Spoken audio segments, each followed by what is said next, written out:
Avant de nettoyer le four, il convient de tenir compte des points suivants. Vérifiez que l'appareil est déconnecté de l'alimentation électrique. Assurez-vous que l'appareil a correctement refroidi jusqu'à une température inférieure à 50 C. Le nettoyage doit être effectué quotidiennement, à l'exception du filtre catalytique, qui doit être nettoyé tous les 6 mois. Tout cela en tenant compte d'une utilisation quotidienne du four. N'utilisez pas de produits abrasifs ou inflammables. N'utilisez que les produits recommandés par le fabricant. Comment nettoyer la chambre intérieure? De quoi avons-nous besoin? Lorsque la chambre est légèrement sale, vous avez besoin d'un chiffon en microfibre, d'eau tiède et de savon neutre. Lorsque le caisson est moyennement sale, vous aurez besoin d'une éponge pour surface délicate, d'eau tiède et de savon neutre. Lorsque le niveau de salissure dans la chambre est élevé, vous aurez besoin d'un tampon à récurer pour les surfaces délicates, d'eau chaude et de détergent FM. La première étape consiste à retirer le plateau de support des aliments. La deuxième étape consiste à retirer le plateau supérieur amovible. Pour ce faire, il faut desserrer les deux vis qui le maintiennent en place. Cette opération peut être effectuée manuellement ou à l'aide d'un tournevis plat. Une fois desserré, le plateau peut être retiré de la chambre intérieure. Enfin, avec le chiffon en microfibre, de l'eau et du savon ou du détergent, nous procéderons au nettoyage de l'intérieur de la chambre. Une attention particulière doit être portée aux couvercles de protection des conduits de sortie des micro-ondes. Ces couvercles ne doivent jamais être nettoyés avec des produits corrosifs ou agressifs non recommandés par le fabricant, car ils peuvent entraîner une détérioration immédiate et un mauvais fonctionnement de l'appareil. Comment nettoyer le filtre à air? Pour ce faire, nous avons besoin d'un chiffon en microfibre, d'eau chaude et d'un détergent FM. La première étape consiste à retirer le couvercle extérieur du filtre à air.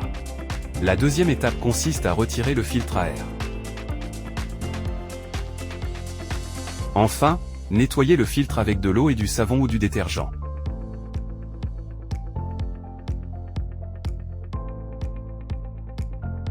Ensuite, nous le séchons avec le chiffon. Comment nettoyer le plateau supérieur amovible? Pour ce faire, nous avons besoin d'un chiffon doux et non abrasif, d'eau chaude et de savon neutre. La première étape consiste à retirer le plateau supérieur amovible, comme indiqué dans une étape précédente.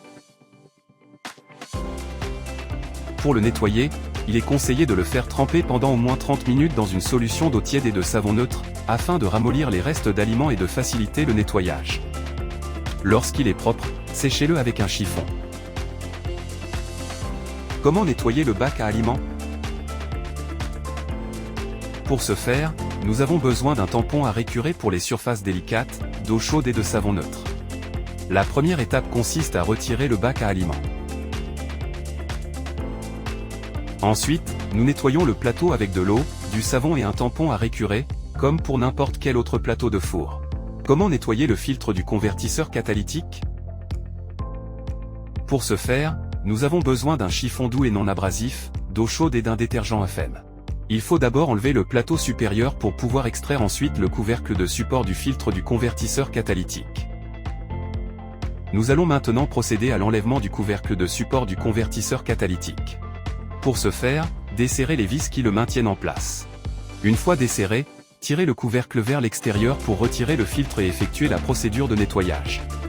Enfin, pour effectuer cette tâche, il est recommandé de passer le filtre sous un jet abondant d'eau tiède et, si nécessaire, d'utiliser des produits détergents FM.